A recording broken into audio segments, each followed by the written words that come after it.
because he's off, that's why.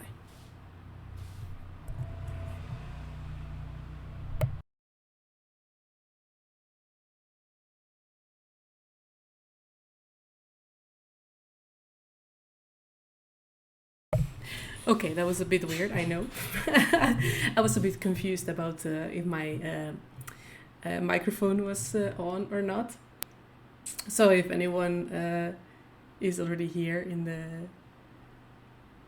the chat or watching or listening, then well, yeah, you got that. So all right, one more minute until I actually begin, more or less. And today, what I'm going to be doing is reading Forsaken, the novel about Haytham Kenway. It's basically extracts of his diary. So we get a lot of like background information about the character and everything, which I think is quite interesting. So I already have it open here, but let me make sure that I put everything on Twitter just in case. I refuse to call it X. No fucking way I'm going to do that.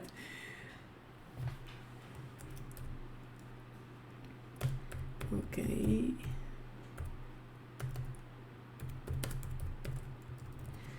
So I hope that you enjoy the next probably less than an hour of reading of this novel. Okay. Okay, I have it here. Enjoy. Okay, so the novel is Assassin's Creed Forsaken by Oliver Bowden. And this is the prologue. I never knew him. Not really. I thought I had, but it wasn't until I read his journal that I realized I hadn't really known him at all. And it was too late now. Too late to tell him I misjudged him. Too late to tell him I'm sorry.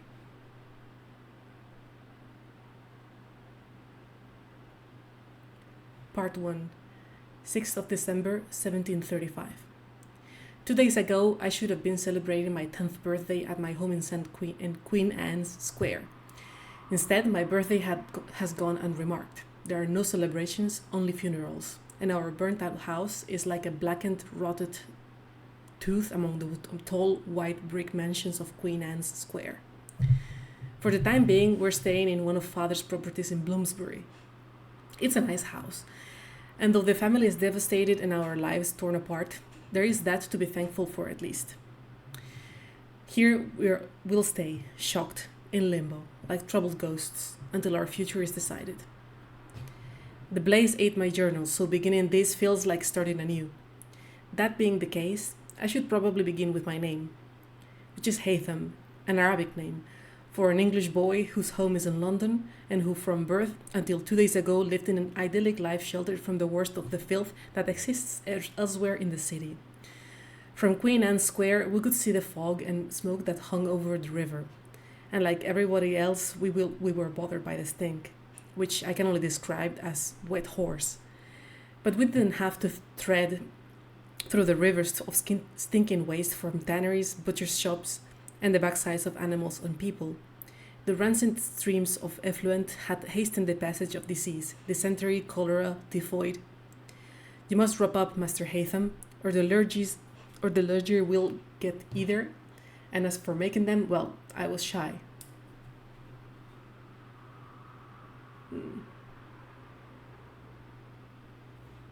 I have the feeling I'm missing something here. I'm sorry for making this small break, but I have the it's an EPUB, so I'm reading actually from it, and I have the feeling that there's stuff missing here. So I'm going to try and actually use my e-reader to make sure that what I'm reading is correct, because it was half the conversation, well, half a dialogue, and I'm pretty sure it's incomplete. So just give me a second and I will fix that.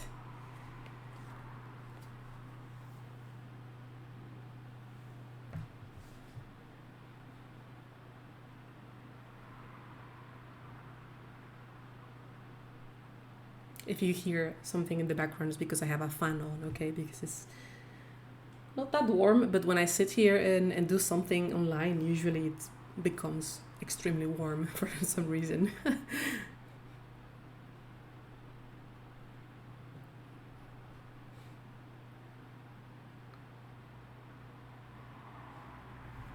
Okay.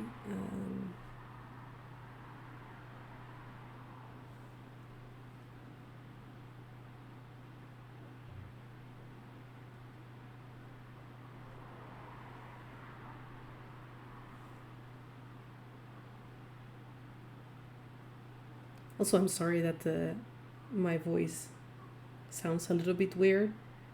Well, not weird, but that I'm having some speech problems. It's because I did not really read this out loud in the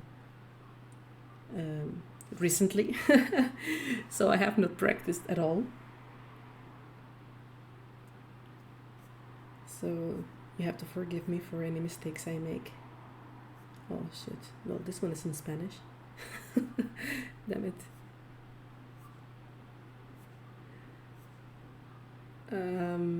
Well, that's a problem. Why is it in Spanish?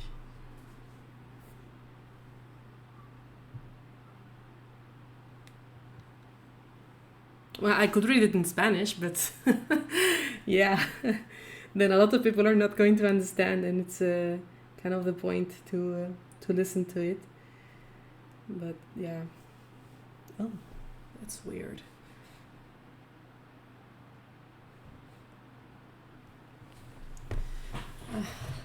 Let me see if I can do something about this.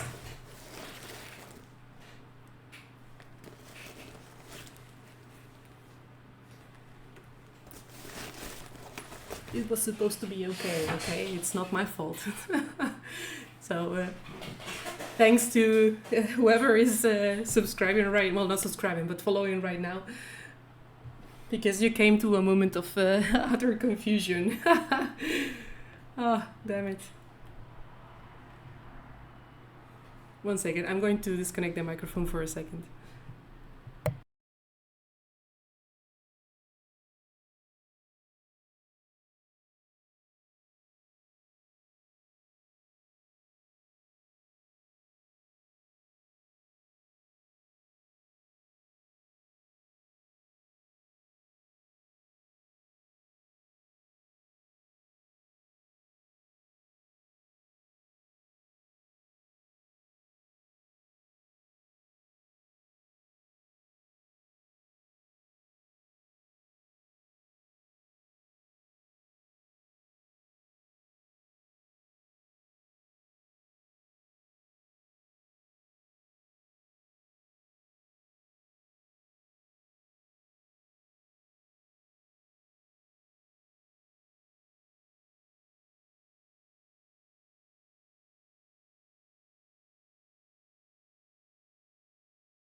It's in my EPUB now.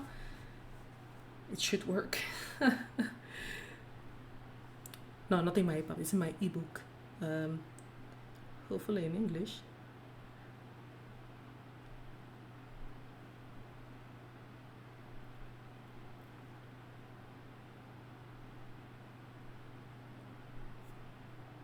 Ah, got it. Alright, let me go back to where I was.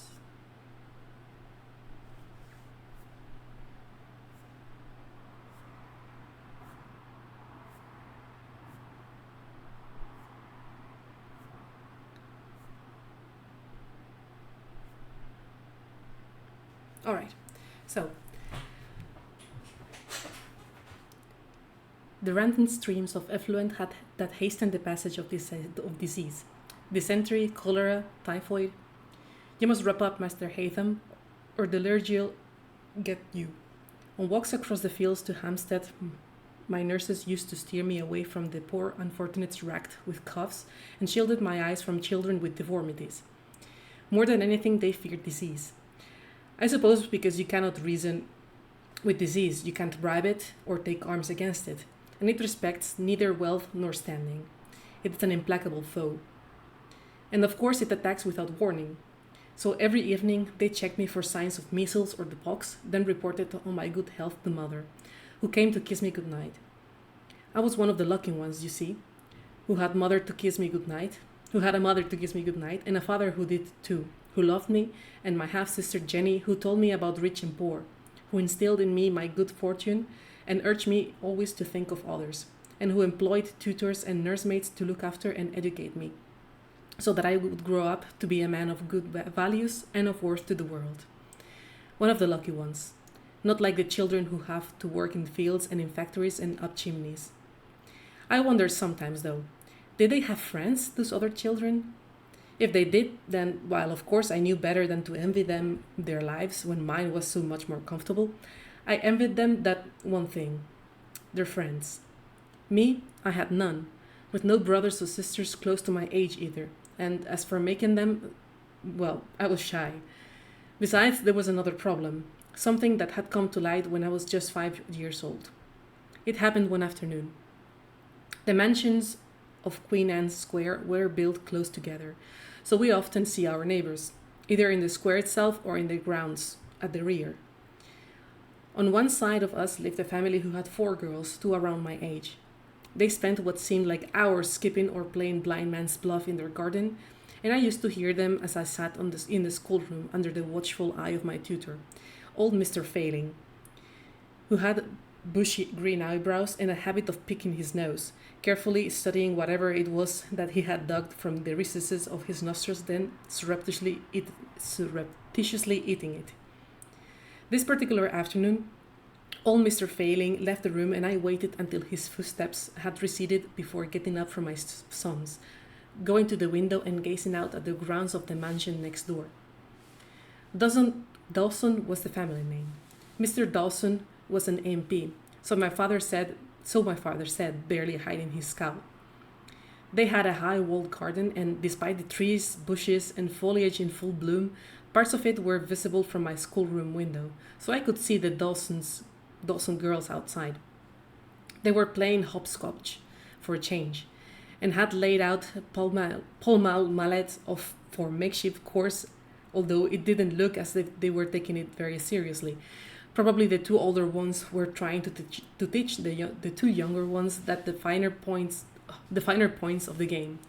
A blur of pigtails and pink, crinkly dresses. They were calling and laughing, and occasionally I would hear the sound of an adult voice, a nursemaid probably, hidden from my sight beneath a low canopy of trees. My sons were left unattended on the table for a moment as I watched them play, until suddenly, almost as she could sense she was being watched, one of the younger ones, a year or so my junior, looked up, saw me at the window, and our eyes locked. I gulped, then very hesitantly raised a hand to wave. To my surprise, she beamed back, and next she was calling her sisters, who gathered around, all 4 of them, excitedly craning their necks and shielding their eyes from the sun to gaze up at the schoolroom window, where I stood like an exhibit at a museum, except a moving exhibit that waved and went slightly pink with embarrassment, but even so felt the soft, warm glow of something that might have been friendship, which evaporated the moment their nursemaid appeared from beneath the cover of the trees, glanced up crossly at my window, and looked with a look that left me in no doubt what she thought of me.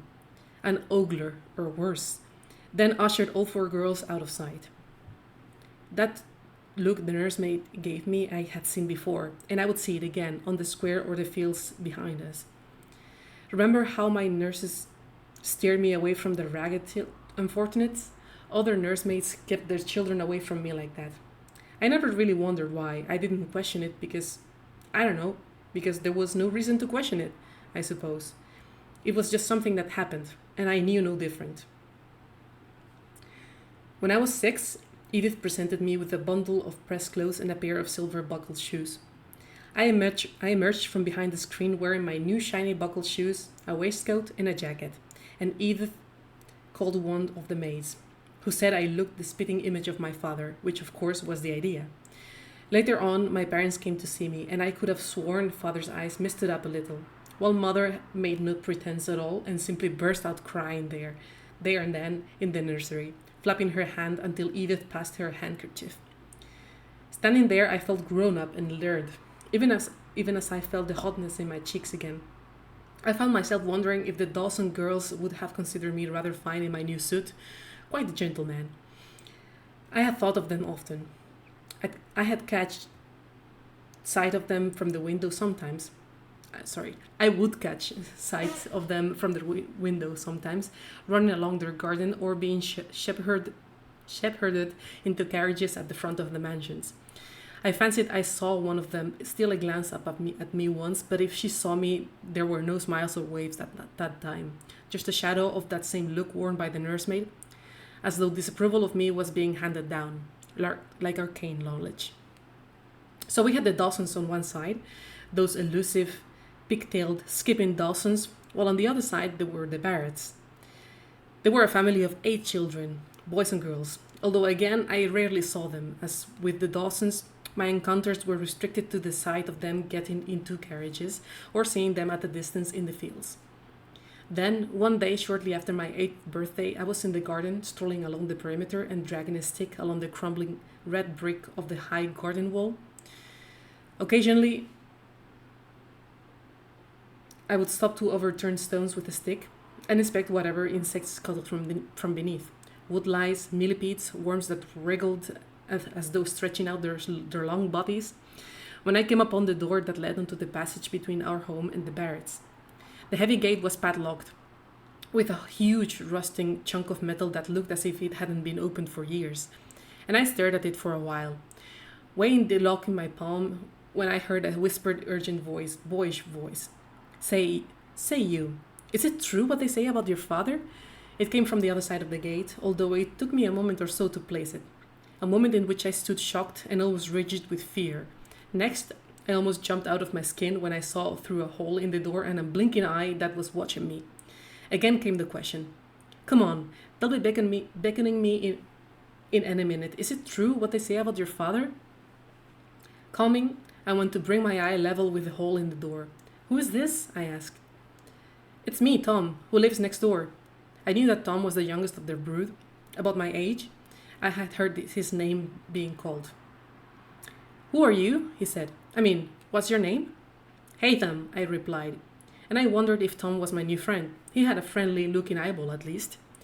That's a strange sort of name. It's Arabic. It means young eagle. Well, that makes sense. How do you mean makes sense? Oh, I don't know. It just does somehow. And there's only you, is there? And my sister, I retorted. And mother and father. Pretty small sort of family. I nodded. Look, he pressed. Is it true or not? Is your father what they say he is? And don't even think about lying. I can see your eyes, you know. I'll be able to tell if you're lying straight away. I won't lie. I don't even know what they say he is, or even who they are. At the same time, I was getting an odd and not altogether pleasant feeling. That somewhere there existed an idea of what constituted normal, and that we, the Kenway family, were not included in it.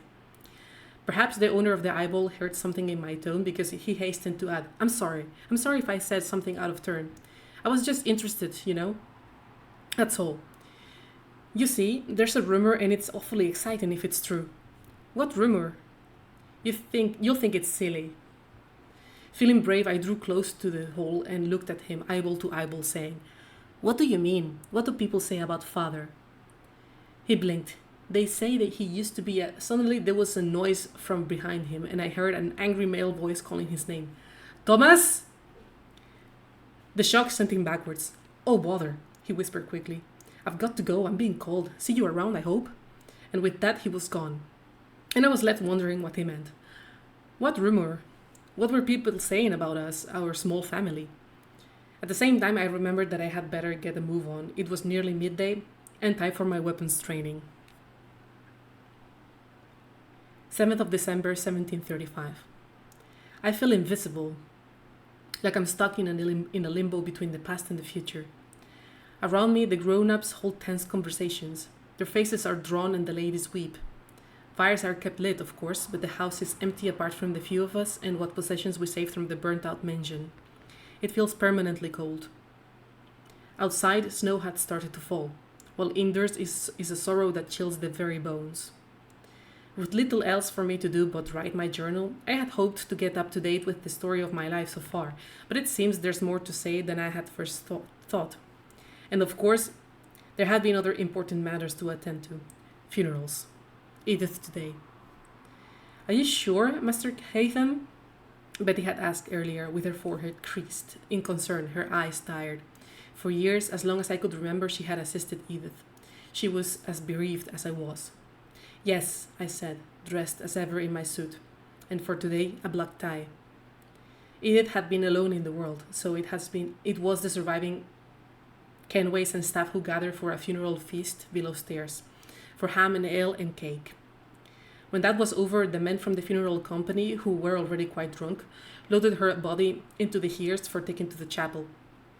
Behind it, we took our seats in mourning carriages. We only needed 2 of them. When it was over, I retired to my room to continue with my story. After a couple of days, I had spoken to Tom Barrett's eyeball. What he had said was still playing on my mind. So one morning, when Jenny and I were both alone in the drawing room, I decided to ask her about it. Jenny. I was nearly 8 when she was 21. And we had as much in common as I did with the man who delivered the coal. Less, probably, if I thought about it, because at least the man who delivered the coal and I liked to laugh, whereas I had rarely seen Jenny smile, let alone laugh. She has black hair that shines, and her eyes are dark and, well, sleepy is what I would say, although I had heard them described as brooding. And at least one admirer went on so far as to see she had smoky stare, whatever that is. Jenny's looks were a popular topic of conversation. She is a great beauty, or so I'm often told. Although not to me, she was just Jenny, who had refused to play with me so often I had long since given up asking her. Who, whenever I picture her, was sitting in a high-backed chair, head bent over her sewing or embroidery, whatever it was she did with a needle and a thread, and scowling. That smoky stare her admirers said she had, I called it scowling. The thing was, despite the fact that we were little more than guests in each other's lives, like ships sailing around the same small harbor, passing closely but never making contact, we had the same father. And Jenny, being more than a decade older than I, knew more about him than I did. So even though I had had years of her telling me I was too stupid or too young to understand, or too stupid and too young to understand, and once even too short to understand, whatever that was supposed to mean, I used to try and engage her in conversation. I don't know why, because as I say, I always came away none the wiser. To annoy her, perhaps. But on this particular occasion, a couple of days or so after my conversation with Thomas's eyeball, it was because I was genuinely curious to find out what Tom had meant. So I asked her, "What do people say about us?" She sighed theatrically and looked up from her needlework. "What do you mean, squirt?" She asked. "Just that. What do people say about us?" "Are you talking about gossip?" "If you like." "And what would you care about gossip? Aren't you a bit too—" "I care," I interrupted before we got on to the subject of my being too young, too stupid, or too short. "Do you? Why?" "Somebody said something, that's all." She put down her work, tucking it by the chair cushion at the side of her leg, and pursed her lips. "Who? Who said it, and what did they say?" "A boy at the gate in the grounds. He said our family was strange and that father was a—" "What?" "I never found out." She smiled and picked up her needlework. "And that's what set you thinking, is it? Well, wouldn't it you?" "I already know everything I need to know," she said haughtily. "And I tell you this, I couldn't give 2 figs what they say about us in the house next door." "Well, tell me then," I said, "what did father do before I was born?" Jenny did smile sometimes.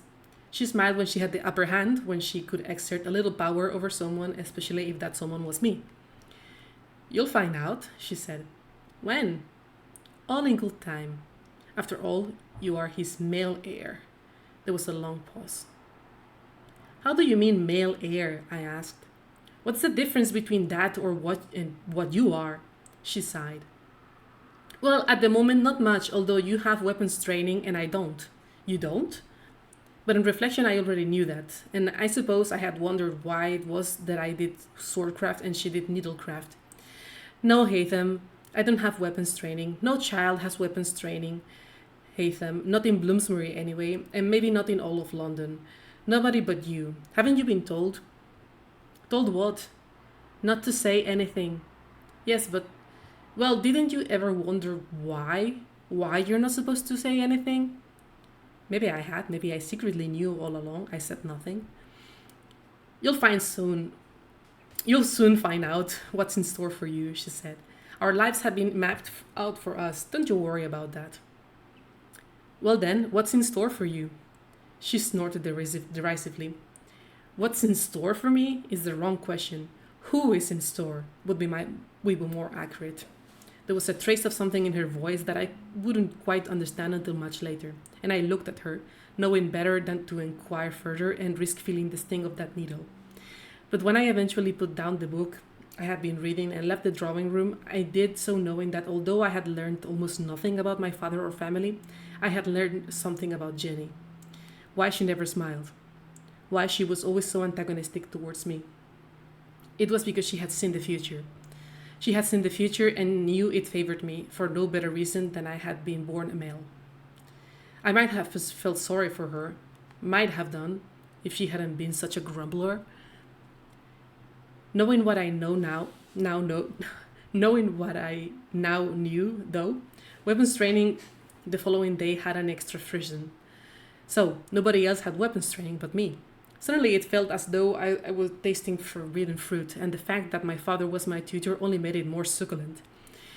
If Jenny was right, and there was some calling I was being groomed to answer, like other boys are trained for the priesthood or as blacksmiths, butchers, or carpenters, then good, that suited me fine. There was nobody in the world I looked up to more than father. The thought that he was passing on his knowledge to me was at once comforting and thrilling. And of course, it involved swords. What more could a boy want? Looking back, I know that from that day on, I became a more willing and enthusiastic pupil. Every day, either at midday or after evening meal, depending on father's diary, we convened in what we called the trainings room, but was actually the games room. And it was there that my sword skills began to improve. I haven't trained since the attack. I haven't had the heart to pick up a blade at all, but I know that when I do, I'll picture that room, with its dark oak-paneled walls, bookshelves, and a covered billiard table, which had been moved aside to make space. And in it, my father, his bright eyes, sharp but kindly, and always smiling, always encouraging me. Block, parry, footwork, balance, awareness, anticipation. Those words he repeated like a mantra. Sometimes saying nothing else for an entire lesson at a time, just barking the commands, nodding when I got it right, shaking his head when I did it wrong. Occasionally pausing, scooping his hair out of his face, and going to the back of me to position my arms and legs. To me, they are, or were, the sights and sounds of weapons training, the bookshelves, the billiards table, my father's mantra, and the sound of ringing. Wood. Yes, wood. Wooden training swords we used, much to my chagrin. Steel would come later, he would say, whenever I complained. On the morning of my birthday, Edith was extra specially nice to me, and Mother made sure I was given a birthday breakfast of my favorites. Sardines with mustard sauce and fresh bread with cherry jam, made from the fruit of the trees in our grounds.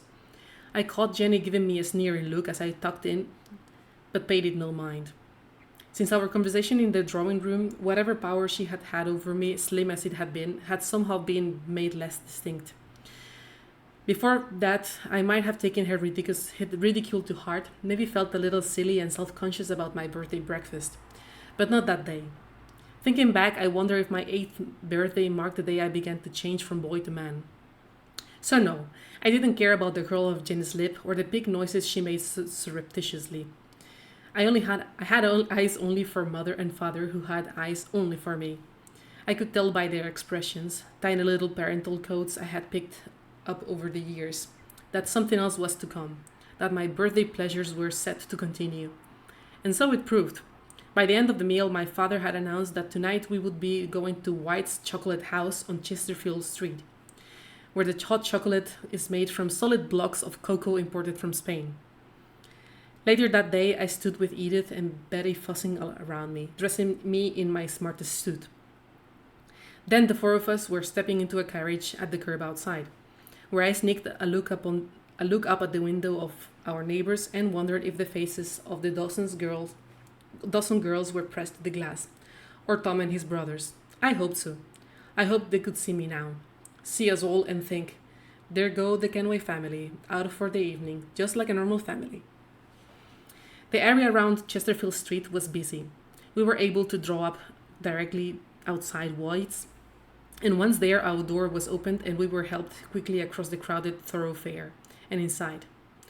Even so, during that short walk between the carriage and the sanctuary of the chocolate house, I looked to my left and right and saw a little of London, the body of a dog lying in the gutter, a derelict retching against some railings. Flower sellers, beggars, drunkards, urchins splashing in a river of mud that seemed to seethe on the street. And then we were inside, greeted by the thick scent of smoke, ale, perfume, and of course chocolate, as well as a hubbub of piano and raised voices. People, all of whom were shouting, leaned over gaming tables. Men drank from huge tankards of ale, women too. I saw some with hot chocolate and cake. Everybody, it seemed, was in a state of high excitement. I looked at father, who had stopped short and sensed his discomfort. For a moment I was concerned he would simply turn and leave before a gentleman holding his cane aloft caught my eye. Younger than father, with an easy smile and a twinkle that was visible even across the room. He was waggling the cane at us, until with a grateful wave, father acknowledged him and began to lead us across the room, squeezing between tables, stepping over dogs and even one or two children who scrambled at the feet of revelers, presumably hoping for whatever might fall off the gaming tables, pieces of cake, maybe coins. We'd reached the gentleman with the cane. Unlike father, whose hair was unkempt and barely tied back with a bow, he wore a white powder wig, the back of it secured with in a black silk bag, and a frock of coat in a deep, rich red collar. With a nod, he greeted father, then turned his attention to me and made an exaggerated bow. Good evening, Master Hatham. I believe that many happy returns of the day are in order. Remind me, please, of your age, sir. I can see from your bearing that you are a child of great maturity. 11, 12, perhaps?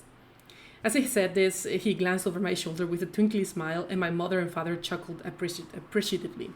I am 8, sir, I said, and puffed up proudly as my father completed the introductions. The gentleman was Reginald Birch, one of his senior property managers, and Mr. Birch said he was delighted to make my acquaintance then greeted my mother with a long bow, kissing the back of her hand. His attention went to Jenny next, and he took her hand, bent his head, and pressed his lips to it. I knew enough to realize that what he was doing was courtship, and I glanced quickly over to father, expecting him to step in. Instead, what I saw was he and mother looking thrilled, though Jenny was stone-faced, and stayed that way as we were led to a private back room of the chocolate house and seated. She and Mr. Birch side by side as the white staff began to busy themselves around us. I could have stayed there all night, having my fill of hot chocolate and cake, copious amounts of it, which were delivered to the table. Both father and Mr. Birch seemed to enjoy the ale.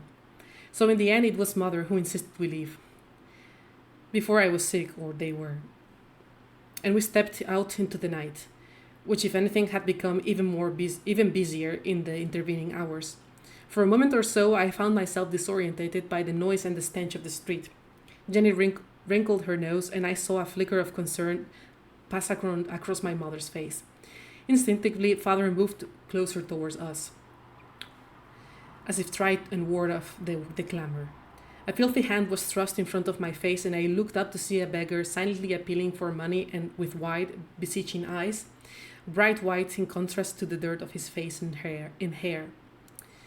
A flower seller tried to bustle past father to reach Jenny and gave an outraged "Oi!" when Mr. Birch used his cane to block her path. I felt myself being jostled, so two urchins trying to reach us with their palms out. Then suddenly my mother gave a cry as a man burst from within the crowd, clothes ragged and dirty, teeth bared, and his hand outstretched, about to snatch my mother's necklace. And in the next second, I discovered why father's cane had that curious rattle, as I saw a blade appear from within as he span to protect mother. He covered the distance to her in the blink of an eye, but before it cleared its scabbard, he changed his mind, perhaps seeing the thief was an arm, and replaced it, ramming it home with a thump and making it a cane once again. In the same movement, twirling it to knock the ruffian's hand aside. The thief shrieked in pain and surprise and backed straight into Mr. Birch, who hurled him to the street and pounced on him, his knees on the man's chest and a dagger at his throat. I caught my breath.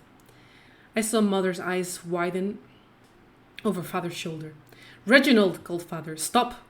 "He tried to rob you, Edward," said Mr. Birch without turning. The thief sniveled. The tendons of Mr. Birch's hands stood out, and his knuckles were white on the handle of the dagger. "No, Reginald, this is not the way," said my father calmly. He stood with his arms around mother, who had buried her face in his chest and was whimpering softly. Jenny stood close by at one side, me at another. Around us, a crowd had gathered, the same vagrants and beggars who had been bothering us now, keeping a respectful distance. A respectful, frightened distance. "I mean it, Reginald," said father. "Put the dagger away and let him go." "Don't make me look foolish like this, Edward," said Birch. "Not in front of everybody like this, please. We both know this man deserves to pay, if not with his life, then perhaps with a finger or two." I caught my breath. "No," commanded father. "There will be no bloodshed, Reginald. Any association between us will end if you do not do as I say this very moment." A hush seemed to fall on everybody around us. I could hear the thief gibbering, saying over and over again, "Please, sir, please, sir, please, sir." His arms were pinned to his sides, his legs kicking and scraping uselessly on the filth-covered cobbles as he lay trapped. Until, at last, Mr. Birch seemed to decide, and the dagger withdrew, leaving a small bleeding nick behind. When he stood, he aimed a kick at the thief, who needed no further encouragement to scramble to his hands and knees and to take off into Chesterfield Street, grateful to escape with his life. Our carriage driver had recovered his wits and now stood by the door, urging us to hurry and to the safety of our carriage. Father and Mr. Birch stood facing one another, their eyes locked. As mother hurried me past, I saw Mr. Birch's eyes blazing. I saw my father's gaze meet him equally, and he offered his hand to shake, saying, "Thank you, Reginald, on behalf of all of us. Thank you for your quick thinking." I felt my mother's hand in the small of my back as she tried to shove me into the carriage, and craned my head back to see father, his hand held out to Mr. Birch, who glared at him, refusing to accept the offer of accord. Then, just as I was bundled into the carriage, I saw Mr. Birch reach to grasp father's hand, and his glare melt away into a smile, a slightly embarrassed, bashful smile, as though he had remembered himself. The two shook hands, and my father awarded Mr. Birch with a short nod that I knew so well. It meant that everything had been settled. It meant that no more need be said about it. At last we returned home to Queen Anne's Square, where we bolted the door and banished the smell of smoke and manure and horse. I told mother and father how much I had enjoyed my evening, thanked them profusely, and assured them that the commotion in the street afterwards had done nothing to spoil my evening, while privately thinking that it had been the highlight. But it turned out the evening wasn't over yet, because as I went to climb the stairs, my father beckoned me to follow him instead. and led the way to the games room, where he lit an oil lamp. "Do you enjoy your evenings then, Haytham?" he said. "I enjoyed it very much, sir," I said. "What was your impression of Mr. Birch?" "I liked him very much, sir." Father chuckled. "Reginald is a man who sets great store by appearance, by manners and etiquette and edict. He is not like some who wear etiquette and protocol as a badge only when it suits them. He is a man of honor." "Yes, sir," I said. But I must have sounded as doubtful as I felt, because he looked at me sharply. "Ah," he said, "you're thinking about what happened afterwards." "Yes, sir." "Well, what about it?" He beckoned me over to one of the bookshelves. He seemed to want me closer to the light, and his eyes to stare at my face. The lamplight played across his features, and his dark hair shone. His eyes were always kindly, but they could also be intense, as they were now. I noticed one of his scars, which seemed to shine more brightly in the light. "Well, it was very exciting, sir," I replied, adding quickly, "though I was most concerned for Mother. Your speed in saving her, I had never seen anybody move so quickly." He laughed. "Love will do that to a man. You'll find that for yourself one day. But what of Mr. Birch? His response? What did you make of it, Haytham?" "Sir?" "Mr. Birch seemed about to administer severe punishment to the scoundrel, Haytham. Did you think it was deserved?" I considered it before answering. I could tell from the look on Father's face, sharp and watchful, that my answer was important. And in the heat of the moment, I suppose I had thought the thief deserved a harsh response. There had been an instant, brief as it was, when some primal anger wished him harm for the attack on my mother. Now, though, in the soft glow of the lamp, with Father looking kindly upon me, I felt differently. "Tell me honestly, Haytham," prompted Father, as though reading my thoughts. "Reginald has a keen sense of justice, or what he describes as justice. It's something biblical. But what did you think?" "At first I felt an urge for revenge, sir, but it soon passed, and I was pleased to see the man granted clemency," I said. Father smiled and nodded, and then abruptly turned to the bookshelves, where with a flick of his wrist he operated a switch, causing a portion of books to slide across to reveal a secret compartment. My heart skipped a beat as he took something from it, a box, which he handed to me, nodding, bade me open. "A birthday present, Haytham," he said. I knelt and placed the box on the floor, opened it to reveal a leather belt that I plucked quickly away, knowing that beneath would be a sword, and not a wooden sword, but a shimmering steel sword with an ornate handle. I took it from the box and held it in my hands. It was a short sword, and though shamefully I felt a twinge of disappointment about that, I knew at once that it was a beautiful short sword. And it was my short sword. I decided at once that it would never leave my side, and was already reaching for the belt when Father stopped me there. "No, Haytham," he said. "It stays in here, and it's not to be removed or even used without my permission. Is that clear?" He had collected the sword from me and already replaced it in the box, placing the belt on top and closing it. "Soon you will begin to train with this sword," he continued. "There is much for you to learn, Haytham, not only about the steel you hold in your hands, but also the steel in your heart." "Yes, Father," I said, trying not to look as confused and disappointed as I felt. I watched as he turned and replaced the box in the secret compartment. And if he was trying to make sure that I didn't see which book triggered the compartment, well, then he failed. It was the King James Bible. 8th of December, 1735. There were 2 more funerals today, of the 2 soldiers who had been stationed in the grounds. As far as I know, Father's gentleman, Mr. Digweed, attended the service for the captain, whose name I never knew, but nobody from our household was at the funeral for the second man. There is so much loss and mourning around us at the moment. It's as if there simply isn't room for any more, callous as it sounds. After my 8th birthday, Mr. Birch became a regular visitor of the house, and when not squaring, I'm not sure how to pronounce that word, I'm sorry, squiring Jenny on walks around the grounds, or taking her into town in his carriage, or sitting in the drawing room, drinking tea and sherry and regaling the women with tales of army life, he held meetings with Father. It was clear to all that he intended to marry Jenny and that the union had father's blessing.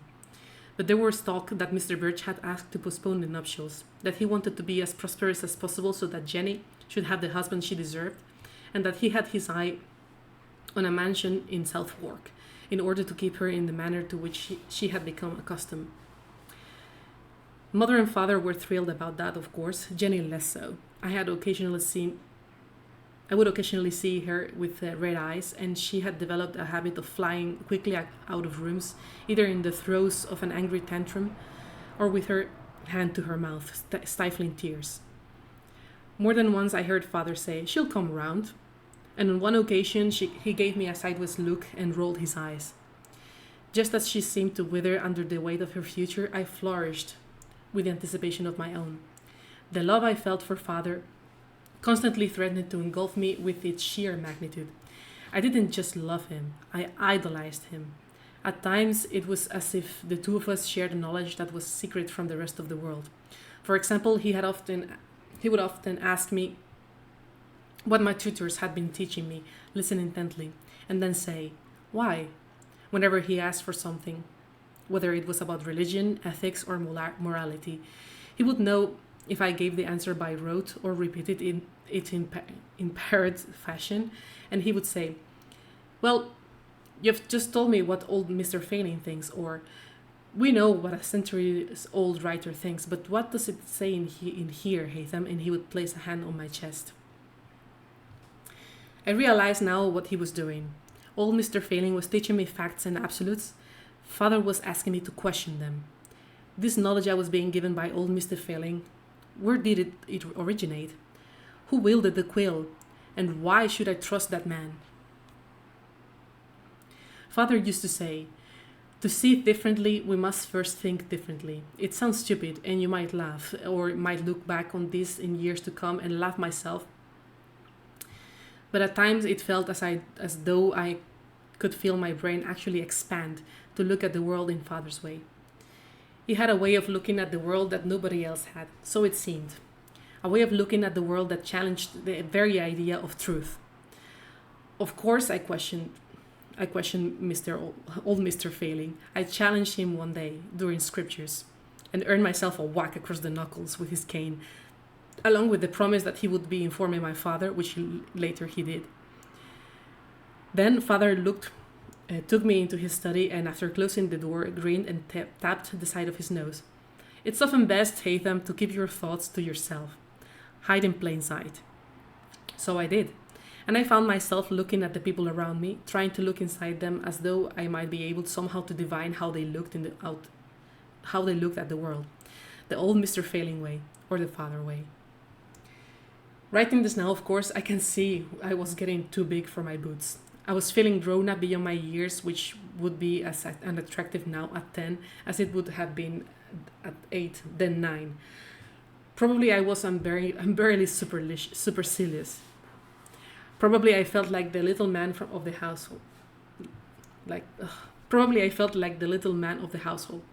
When I turned 9, father presented me with a bow and arrow for my birthday, and practicing with it in the grounds, I hoped that the Dawson girls or the Barrett children might be watching me from the windows. It had been over a year since I had spoken to Tom at the gate, but I still sometimes loitered there in the hope of meeting him again. Father was forthcoming on all subjects except his own past. He would never speak of his life before London, nor of Jenny's mother, so I still held out hope that whatever it was Tom knew might prove illuminating. And apart from that, of course, I wanted a friend. Not a parent or nursemaid or tutor or mentor. I had plenty of those. Just a friend. And I hoped it would be Tom. It never will be now, of course. They bury him tomorrow. Mr. Digweed came to see me this morning. Sorry, I missed something. 9th December, 1735. Mr. Digweed came to see me this morning. He knocked, waited for my reply, then had to duck his head to enter because Mr. Digweed, as well as being balding, with slightly bulging eyes and veiny eyelids, is tall and slim, and the doorways in our emergency residence are much lower than they were at home. The way he had to stoop as he moved around the place, it added to his air of discomfiture, the sense of his being a fish out of water here. He had been my father's gentleman since before I was born, at least since the Kenwins settled in London, and like all of us, maybe even more than the rest of us, he belonged to Queen Anne's Square. What made his pain even more acute was guilt. His guilt that on the night of the attack he was away, attending to family matters in Herefordshire. I'm sorry, I'm laughing, it's just the names sometimes. He and our driver had returned the morning after the attack. I hope you can find it in your heart to forgive me, Master Haytham, he had said to me in the days after, his face pale and drawn. Of course, Digweed, I said, and didn't know what to say next. I had never been comfortable addressing him by his surname. It had never felt right in my mouth, so all I could add was, thank you. This morning, his cadaverous face wore the same solemn expression, and I could tell that whatever news he had, it was bad. Master Haytham, he said, standing before me. Yes, Digweed? I'm terribly sorry, Master Haytham, but there's been a message from Queen Anne's Square from the Barretts. They wish to make it clear that nobody from the Kenway household is welcome at young Master Thomas's funeral service. They respectfully request that no contact is made at all. Thank you, Digweed, I said, and watched as he gave a short, sorrowful bow, then dipped his head to avoid the low beam of the doorway as he left. I stood there for some time, gazing emptily at the space where he stood, until Betty returned to help me out of my funeral suit and into my everyday ones. One afternoon, a few weeks ago, I was below stairs, playing in the short corridor that led off the servants' hall to the heavily barred door of the plate room. It was in the plate room that the family valuables were stored, silverware which only ever saw the light of day on the rare occasions mother and father entertained guests, family heirlooms, mother's jewelry, and some of father's books that he considered of greatest value, irreplaceable books. He kept the key to the plate room with him at all times, on a loop around his belt, and I had only ever seen him entrusted to Mr. Digweed, and then only for short periods.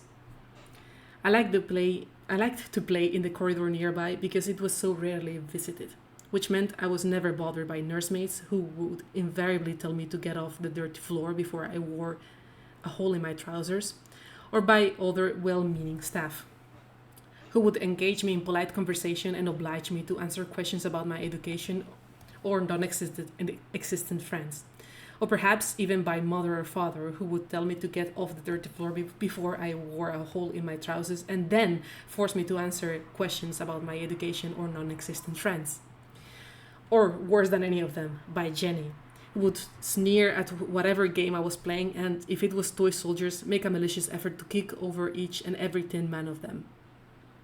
No, the passageway between the servants' hall and the plate room was one of the few places at Queen Anne's Square where I could realistically hope to avoid any of these things. So the passageway is where I went when I didn't want to be disturbed. Except on this occasion, when a new face emerged in the form of Mr. Birch, who let himself into the passage just as I was about to arrange my troops. I had a lantern with me placed on the stone floor, and the candle fire flickered and popped in the draught as the passage door opened. From my position on the floor, I saw the hem of his frock coat and the tip of his cane. And as my eyes traveled up to see him looking down upon me, I wondered if he, too, kept a sword hidden in his cane, and if it would rattle the way my father's did. Master Haytham, I rather hoped I might find you here, he said with a smile. I was wondering, are you busy? I scrambled to my feet. Just playing, sir, I said quickly. Is there something wrong? Oh no, he laughed. In fact, the last thing I want to disturb your playtime, though there is something I was hoping to discuss with you. Of course, I said, nodding, my heart sinking at the thought of yet another round of questions concerning my prowess at arithmetic. Yes, I enjoyed my sums. Yes, I enjoyed writing. Yes, I one day hoped to be as clever as my father. Yes, I one day hoped to follow him into the family business. But with a wave of his hand, Mr. Birch bade me back to my game, and even set aside his cane and hitched up his trousers in order to crouch beside me. "And what do we have here?" he asked, indicating the small tin figurines. "Just a game, sir," I replied. "These are your soldiers, are they?" he inquired. "And which one is the commander?" "There is no commander, sir," I said. He gave a dry laugh.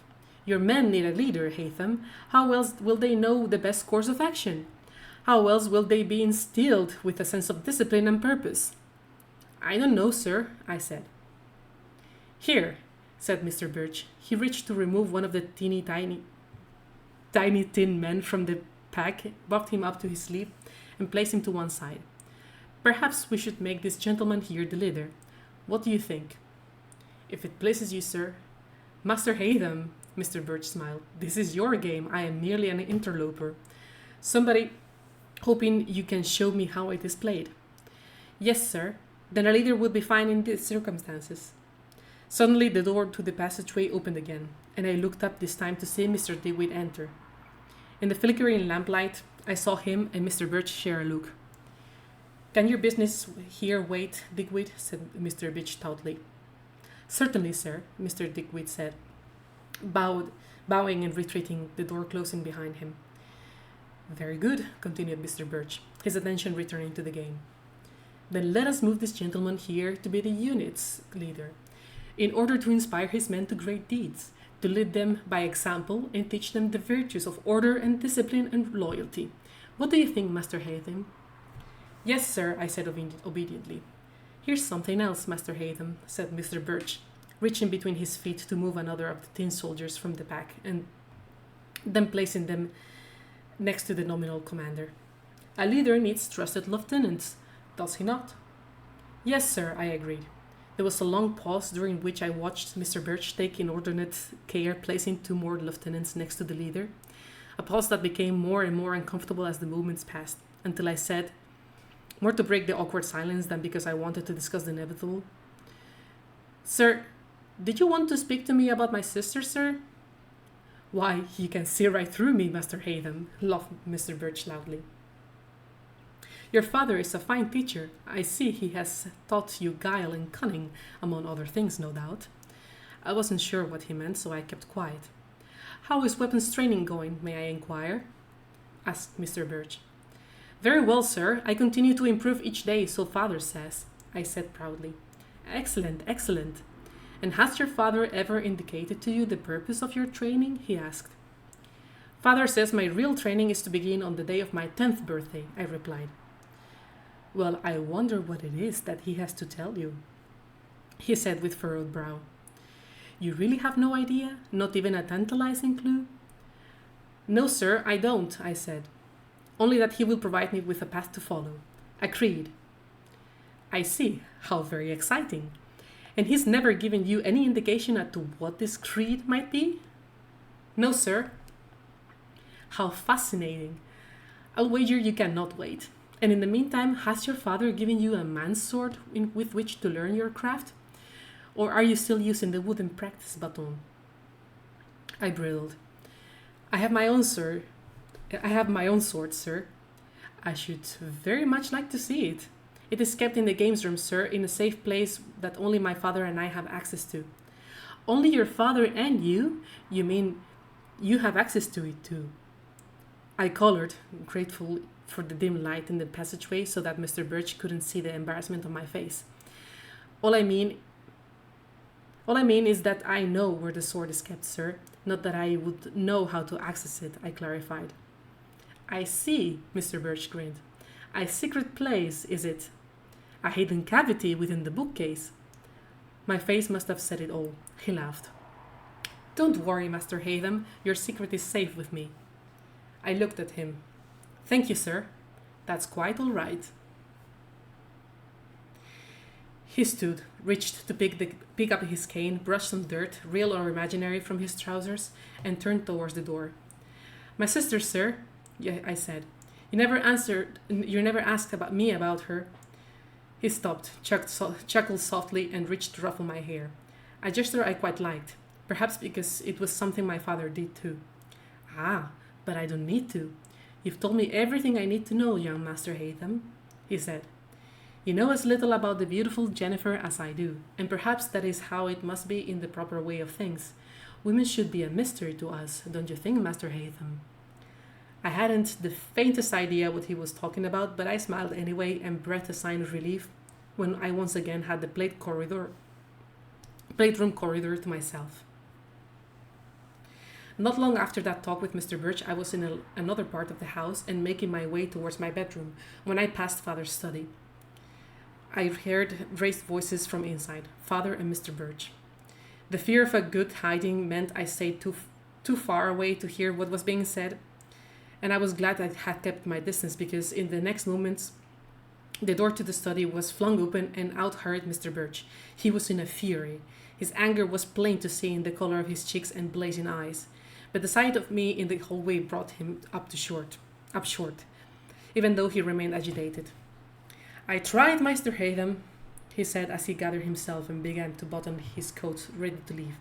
I tried to warn him, and with that he placed his cocked hat on his head and stalked off.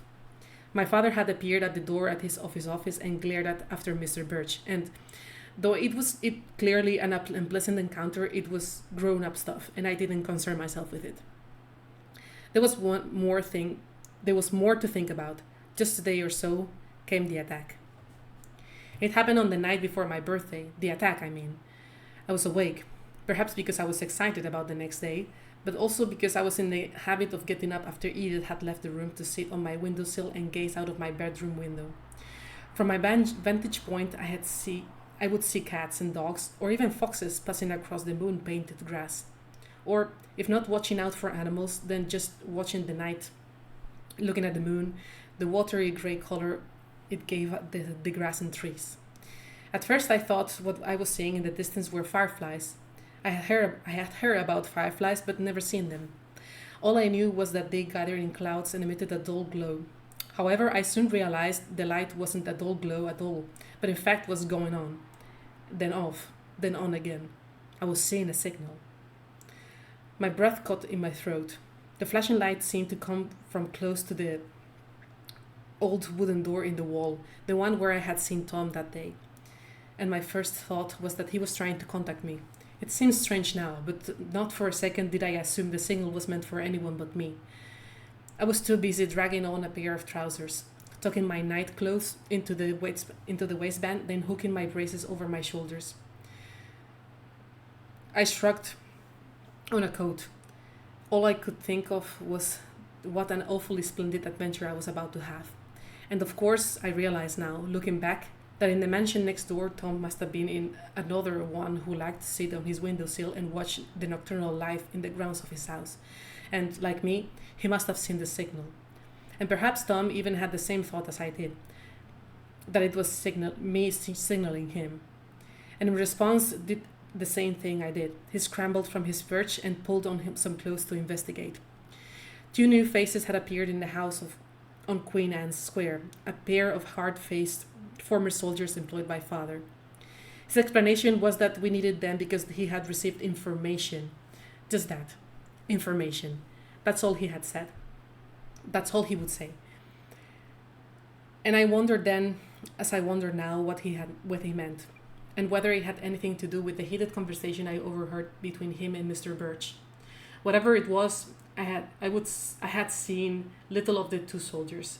All I really knew was that one was stationed in the drawing room at the front of the mansion, whilst the other stayed close to the fire in the servants' hall, supposedly to guard the plate room. Both were easy to avoid as I crept down the steps to below the stairs and slid into the silent moonlit kitchen, which I had never seen so dark and empty and cold. And still. And cold. My breath plumped, and straight away I shivered, uncomfortably aware how chilly it was compared to what I had thought was the meager heat of my room. Close by the door was a candle, which I lit, and with my hand cupped over its flame, held the light the way as I led myself out into the stable yard. And if I had thought it was cold in the kitchen, then, well, outside, it was the kind of cold where it felt as if the world around you was brittle and about to break, cold enough to take my cloudy breath away, to give me second thoughts as I stood there and wondered whether or not I could bear to continue. One of the horses whined and stamped. And for some reason, the noise made my mind up, sending me tiptoeing past the kennels to a side wall and through a large arched gate leading into the orchard. I made my way through the bare, spindly apple trees. Then I was out in the open, painfully aware of the mansion to my right, where I imagined faces at every window. Edith, Betty, mother and father, all staring out and seeing me out of my room and running amok in the grounds. Not that I was really not that I really was running amok, of course, but that's what they would say. That's what Edith would say as she scolded me, and what father would say when he gave me the cane for my troubles. But if I was expecting a shout from the house, then none came. Instead, I made my way to the perimeter wall, began to run quickly along it towards the door. I was still shivering, but as my excitement grew, I wondered if Tom would have brought food for our midnight feast. Ham, cake, and biscuits. Oh, and a hot toddy would be most welcome too. A dog began barking. Thatch, father's Irish bloodhound, from his kennel in the stable yard.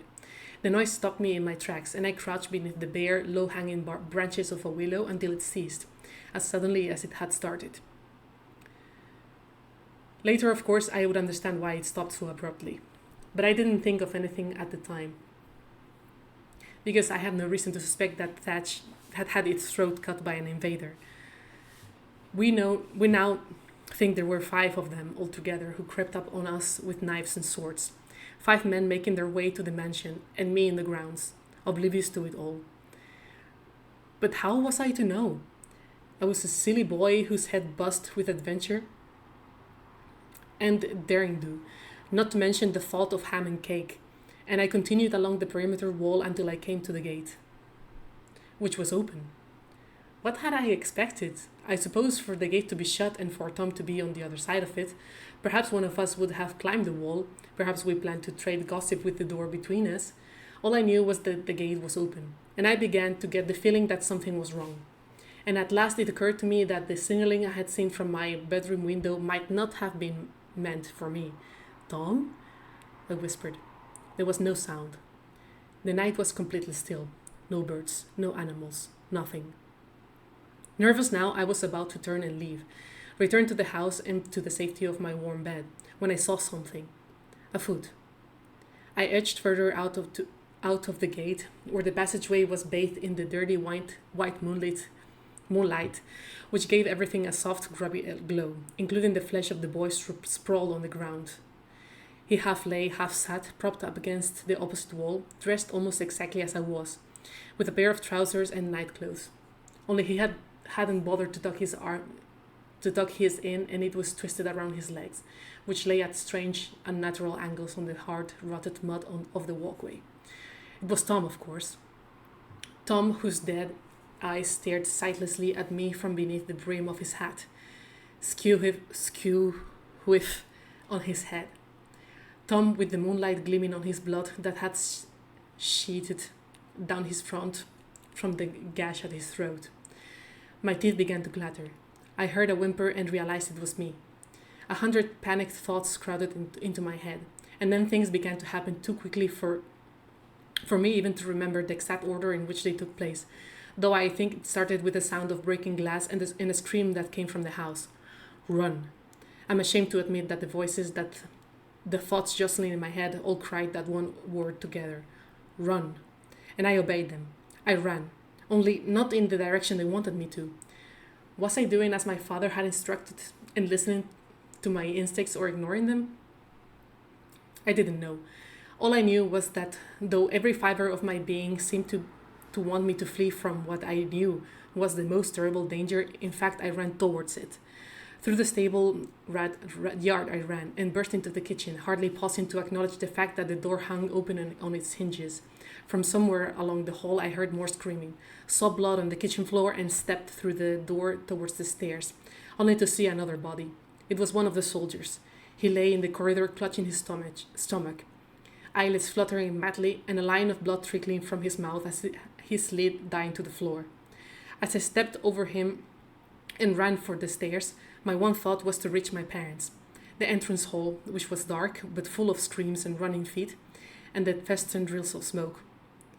I tried to get my bearings. From above came yet another scream, and I looked up to see dancing shadows on the balcony, and briefly the glitter of steel in the hands of one of our attackers.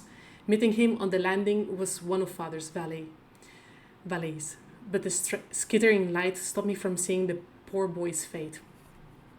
Instead, I heard and through my feet felt the wet thump of his body as it dropped from the balcony to the wooden floor not far away from me.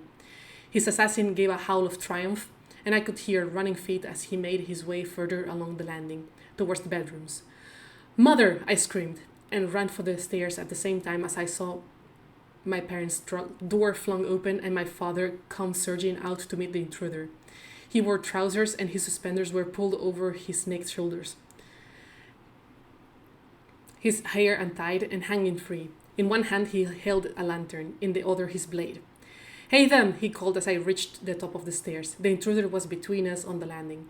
He stopped, turned to look at me, and in the light of Father's lantern I could see him properly for the first time. He wore trousers, a black leather armor waistcoat, and a small half-faced mask like the kind worn for a masked ball. And he was changing direction. Instead of going up against Father, he was charging back along the landing after me, grinning. "Hey them!" shouted Father again. He pulled away from Mother and began to run down the landing after the intruder. Instantly, the gap between them closed. But it wouldn't be enough, and I turned to escape, only to see a second man at the foot of the stairs, sword in hand, blocking my way. He was dressed the same as the first, although I noticed one difference: his ears. They were pointed, and with the mask gave him the look of a hideous deformed Mr. Punch. For a moment I froze, then swung back to see that the grinning man behind me had turned to meet Father, and their swords clashed. Father had left his lantern behind, and it was in the half-dark that they fought. A short, brutal battle punctuated by the grunts and the chiming of sword steel. Even in the heat and the danger of the moment, I wished it had been lit enough to watch him fight properly. Then it was over, and the grinning assassin was grinning no more, dropping his sword, tumbling over the banisters with a scream and hitting the floor beneath. The pointy-eared intruder had been halfway up the stairs, but had second thoughts and wheeled around to escape to the entrance hall. There was a shout from below. Over the banisters I saw a third man, also wearing a mask, who beckoned to the pointy-eared man before both disappeared out of sight beneath the landing. I glanced up, and in the low light saw a look passed across my father's face. "The games room," he said, and in the next instant, before Mother or I could stop him, he had leapt over the banister to the entrance hall beneath. As he jumped, my mother screamed, "Edward!" And the anguish in her voice echoed my own thoughts. No, my one single thought. "He's abandoning us. Why is he abandoning us?" Mother's nice clothes were in disarray around her as she ran along the landing towards where I stood at the top of the stairs. Her face was a mask of terror. Behind her came yet another attacker, who appeared from the stairway at the far end of the landing and reached Mother at the same time as she reached me. He grabbed her from behind with one hand while his sword hand swept forward, about to draw the blade across her exposed throat. I didn't stop to think. I didn't even think about it at all until much later. But in one movement, I stepped up, plucked the dead attacker's sword from the stair, raised it above my head, and with two hands plunged it into his face before he could cut her throat. My aim was true, and the point of the sword drove through the eye hole of the mask and into the socket. His scream tore a ragged hole in the night as he span away from Mother with the sword momentarily embedded in his eye. Then it was wrenched out as he fell against the banister, toppled for a moment, sank to his knees, and pitched forward, dead before his head hit the floor. Mother ran into my arms and buried her head in my shoulder. Even as I grabbed the sword and took her hand to make our way back down the stairs. How many times had Father said to me on his way to work for the day, "You're in charge today, Haytham. You look after Mother for me." Now I really was. We reached the foot of the stairs where a strange quiet seemed to have descended over the house. The entrance hall was empty now and still dark, though lit by an ominous flickering orange glow. The air was beginning to thicken with smoke, but through the haze I saw bodies. The assassin, the valet who was killed earlier, and Edith, who lay with her throat open in a pool of blood. Mother saw Edith too, whimpered and tried to pull me in the direction of the main doors, but the door to the games room was half open, and from inside I could hear the sound of sword fighting. 3 men, one of them my father. Father needs me, I said, trying to disentangle myself from Mother, who saw what I was about to do and pulled at me harder, until I snatched my hand away with such force that she collapsed to the floor. For one strange moment I found myself torn between helping Mother to her feet and apologizing. The sight of her on the floor because of me, was so appalling. But then I heard a great cry from inside the games room, and it was enough to propel me through the door. The first thing I saw was that the bookcase compartment was open, and I could see the box holding my sword inside. Otherwise, the room was as always, left just as it had been after the last training session, with a covered billiard table moved and space made for me to train, where earlier that day I had been tutored and scolded by Father, where now Father was kneeling, dying. Standing over him was a man with his sword buried hilt deep in my father's chest, the blade protruding from his back, dripping blood to the wooden floor. Not far away stood the pointy-eared man, who had a large gash down his face. It had taken 2 of them to defeat Father, and only just at that. I flew at the killer, who was caught by his surprise and without time to retrieve his sword from my father's chest. Instead, he span away to avoid my blade, letting go of his sword at the same time as Father dropped to the floor. Like a fool, I continued after the assassin, forgot to protect my flank, and the next thing I saw was a sudden movement out of the corner of my eye as the pointy-eared man danced forward. Whether he meant to do it or mistimed his blow, I'm not sure, but instead of striking me with the blade, he clubbed me with a pommel, and my vision went black. My head connected with something, and it took me a second to realize it was the leg of the billiard table. It was on the floor, dazed, sprawled opposite Father, who lay on his side with the sword handle still protruding from his chest. There was life in his eyes still, just a spark, and his eyelids fluttered momentarily as if he were focusing, taking me in. For a moment or so, we lay opposite one another, 2 wounded men, and his lips were moving. Through a dark cloud of pain and grief, I saw his hand reach for me. "Father," I said. Then in the next instant, the killer had strode over and without pausing, bent and pulled his blade from Father's body.